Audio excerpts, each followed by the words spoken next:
एक गांव में एक गरीब औरत रहती थी। उसके यहाँ कोई औलाद ना थी। बहुत देर के बाद एक लड़का पैदा हुआ और लड़का बहुत ही खूबसूरत था। लड़के को पाकर वो दोनों बहुत खुश हुए कि हमारी तो किस्मत जाग गई। फिर एक दिन ऐसा हुआ कि एक पंडित ना उनके घर पे आया और उसने लड़के की तरफ देखा और उसके माता पिता से कहा, अरे वाह, क्या कमाल बच्चा है आपका, इसकी तो बहुत अच्छी किस्मत है। ये बेटा 15 वर्ष की उम्र में एक राजा बन जाएगा और जल्दी ही एक राजकुमारी से इसकी शादी भी होगी। बहुत अच्छी किस्मत वाला लड़का है आपका ये बात जब पंडित ने बोली तो माता पिता बहुत खुश हुए और ये बात जो थी वो आहिस्ता आहिस्ता पूरे गांव में फैल गई कि ऐसा ऐसा लड़का एक पैदा हुआ है। इत्तेफाक से राजा उसी गांव से गुजर रहा था, शिकार करने के लिए जा रहा था। तो एक सैनिक ने राजा को बोला कि इस घर में एक लड़का पैदा हुआ है और पंडित ने उसका ये हाल व हवाल बताया है कि वो 15 वर्ष की उम्र में राजकुमारी से शादी भी करेगा और राजा भी बन जाएगा। तो राजा बहुत बुरे दिल का आदमी था। उसने सुनते ही ये कहा कि किसी तरह भी करके इस लड़के को मार देना चाहिए। राजा ये सोचकर उसी घर की तरफ जाने लगा।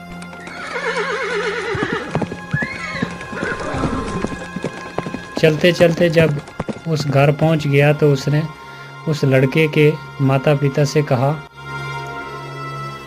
इस लड़के को तुम मुझे दे दो, मैं इसकी अच्छे तरीके से परवरिश करूंगा और जब जवान हो गया तो मैं तुम्हें वापस लौटा दूंगा।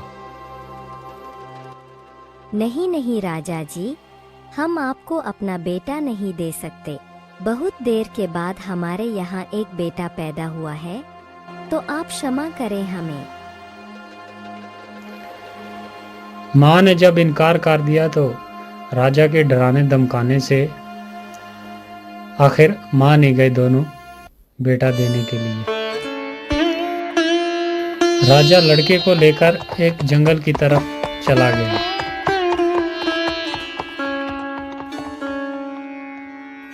और चलते चलते रास्ते में एक दरिया आ गया और उसने एक बक्से में बंद करके उस लड़के को दरिया में छोड़ दिया।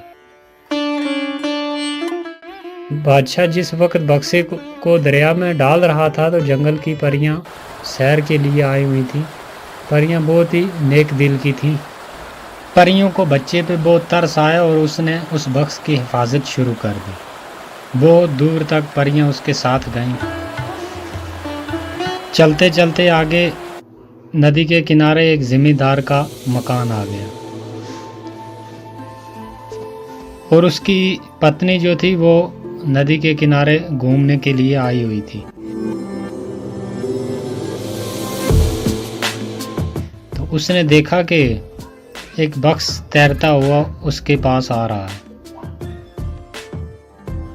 वो बक्स निकाला उसने तो वो क्या देखती है, एक बहुत ही खूबसूरत बच्चा उसके बीच लेटा हुआ है। तो वो उसे पाकर बहुत खुश हुई, उसने सीने से लगा लिया। फिर वो उसे लेकर अपने घर चली गई। जब घर पहुंची तो अपने पति से कहा, देखो जी, ऊपर वाले ने अपनी मर्जी से मुझे ये बेटा दिया है, मैं इसकी परवरिश करूंगी अच्छे तरीके से, आज से यही हमारा बेटा है। अरे वाह, बिल्कुल बिल्कुल, क्यों नहीं, हमें तो बेटा ही चाहिए था। हे ऊपर वाले, तेरा लाख लाख शुक्र है। बच्चे को पाकर ये दोनों पति पत्नी बहुत ही खुश हुए और खुशी खुशी अपनी ज़िंदगी गुजारने लगे और बच्चे की बहुत अच्छे तरीके से परवरिश की। उसके लाडो प्यार में वक्त का पता ही नहीं चला। तो देखते देखते 15 वर्ष गुजर गए और वो बच्चा 15 वर्ष का जवान हो गया। और तकदीर एक बार फिर बच्चे को उसी मोड़ पर ले आई। एक दिन बादशाह शिकार के लिए निकला। चलते चलते बहुत दूर निकल गया और रात हो गई। बादशाह ने सिपाहियों से कहा कि जाओ देखो, यहाँ नज़दीक कोई जगह है रात ठहरने के लिए। तो सिपाही हुक्म पाते ही चले गए। सिपाहियों ने वापस आकर अर्ज किया कि हुजूर, यहाँ से थोड़ी दूरी पर दरिया के किनारे एक जिम्मेदार का मकान है। बादशाह ने सिपाहियों के साथ जिम्मेदार के मकान पर चला गया।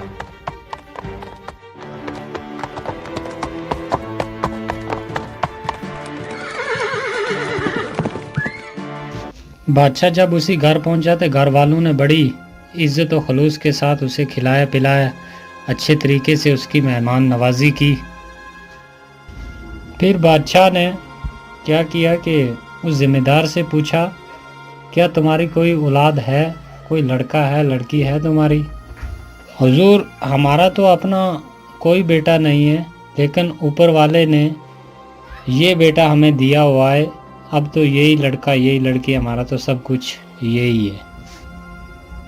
तो बादशाह ने हैरानगी से उससे पूछा कि ये लड़का तुम्हें मिला कहाँ से? फिर उस जिम्मेदार ने सारी कहानी बादशाह को कह सुनाई और बादशाह जिम्मेदार की बात सुनकर सोच में पड़ गया। बादशाह को समझ आ गया कि ये वही लड़का है। वो समझ गया जिसको इसने बक्स में बंद करके दरिया में फेंक दिया था। बादशाह लड़के की जान लेने के लिए नई तरकीब सोचने लगा। आखिर एक तरकीब सूझ ही गई उसे।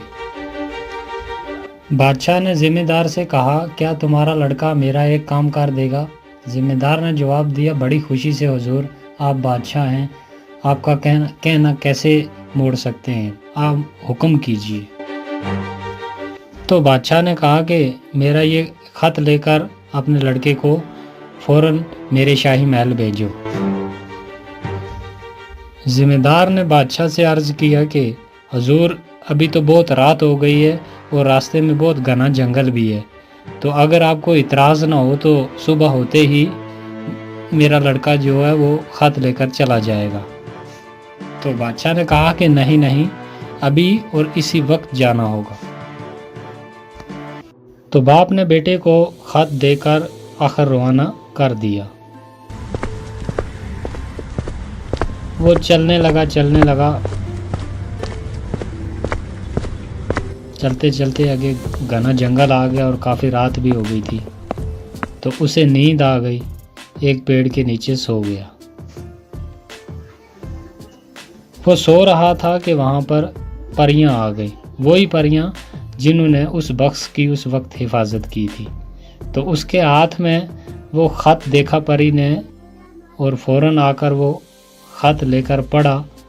तो उसमें लिखा था कि ये लड़का जब शाही महल पहुंचेगा तो इसका फौरी कत्ल कर देना। तो परी ने वो ख़त लेकर अपने पास रख लिया और अपने पास से एक ख़त लिख कर उस लड़के के हाथ में रख दिया। जब सुबह आई तो लड़का उठा और जल्दी जल्दी वो ख़त लेकर महल की ओर जाने लगा। और नए ख़त में जो परी ने दिया उसमें ये लिखा था कि जैसे ही ये लड़का महल पहुंचेगा, इसे फ़ौरन शाही लिबास पहनाकर इसकी राजकुमारी से शादी कर दी जाए। और लड़के ने वो ख़त लेकर रानी को जब दिया तो रानी ने पढ़कर बड़ी हैरत से उसकी लड़के की तरफ देखती रही, क्योंकि बादशाह का हुक्म था तो वो भी इनकार नहीं कर सकती थी। तो उसने फ़ौरन। तो दोस्तों, आपको क्या लगता है ये लड़का बच पाएगा या नहीं? आगे क्या हुआ इसके साथ, वो देखने के लिए प्लीज़ चैनल को सब्सक्राइब कर दें और वीडियो को लाइक कर दें, ताकि हम आपको वीडियो का दूसरा भाग जल्दी दिखा सकें।